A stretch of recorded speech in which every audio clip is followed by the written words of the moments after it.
Welcome to the Microsoft Ads Training Kit Chapter 31. Ad Extension Overview. In this video tutorial, we are going to take a look at ad extension, step by step. So let's get started. So from our Microsoft Ads dashboard, select All Campaigns and then select Campaigns.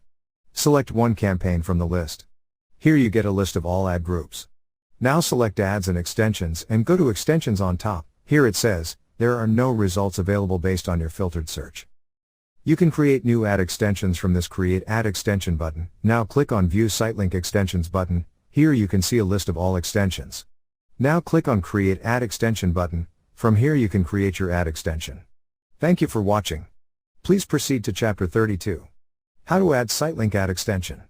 Inside that video, we are going to take a look at how to add Sitelink ad extension, step by step. See you in the next tutorial.